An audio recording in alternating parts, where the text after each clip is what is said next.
Hey, welcome to Breaking the News. I'm Janice Shortle. A local center that houses teens and young adults and helps them find jobs says it has to close down with just a couple days' notice.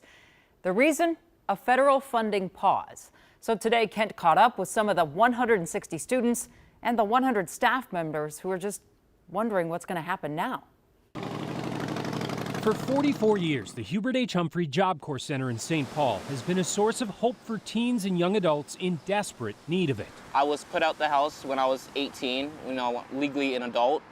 I was homeless for a while, and then I found Job Corps. 19-year-old Israel Willis says it brought him stable housing, and he was on track for a stable job through the Transportation Communication Union until those plans were suddenly derailed for he and 160 other students here. The government shutting down the program is cutting my plans short, and now I'm not sure what I'm going to do next. 19-year-old Abdel Salam came here from New York and had hoped to complete his training for a job in the sign and display trade. Now, he simply hopes to find housing. They're helping us with shelters for those that don't have anywhere to go. And they're trying to get us to stay on center as long as possible until we figure something out. I know there's a few dozen students here who legitimately have nowhere to go. So that's thousands of students nationally that are all being dumped within a week. Though the Department of Labor only announced a phased pause in operations by June 30th, the contractors running this center say their services have been terminated. It hurts, but the other thing too is I'm looking at what this country needs. This country needs skilled workers. Where are they going to get those workers?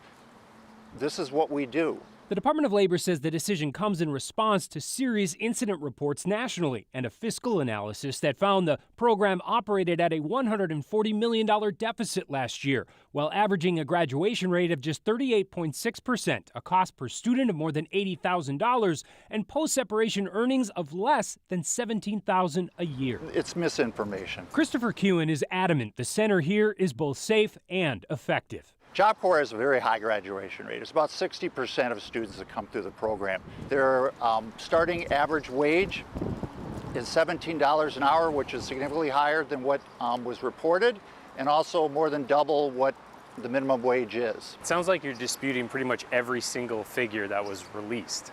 Pretty much. So they're just flat out wrong? Flat out wrong. I can agree that there's room for improvement from a student perspective, but it's impossible to say it's a failed experiment when you have people in my trade and sign and display who have earned as much as $46 an hour. Andrew McGregor says he feels lucky to have completed his training, but says the experience here was even more valuable. This is the first time in a decade that I've had the same roof over my head for a year. That in itself has let me have opportunity for growth, getting to know myself, growing physically, mentally, spiritually to a better place than I've ever been. So I just hope that there's reform and restructure so that a program like this can offer that same opportunity to others. Now, this pause also means roughly 100 staff members in St. Paul could soon be out of jobs. I spoke to one of them today who said her only concern, though, is the students right now, adding that they did get a short extension until June 12th now before they have to be out, meaning they have a few more days to try and find them someplace to land, Jana. Kent, twice I heard you use the word pause, and that's what the feds are using. So does that mean there's just a tiny percentage of hope? That's really the big question here. We reached out to the Department of Labor today for clarification on this and many other questions. We didn't receive a response. We did also reach out to Senator Tina Smith. Now, she said that she and other legislators will be pushing the Trump administration for answers because she said this is simply a callous response to many young people's future. Yeah, okay. Thanks so much, Kent. Be right back.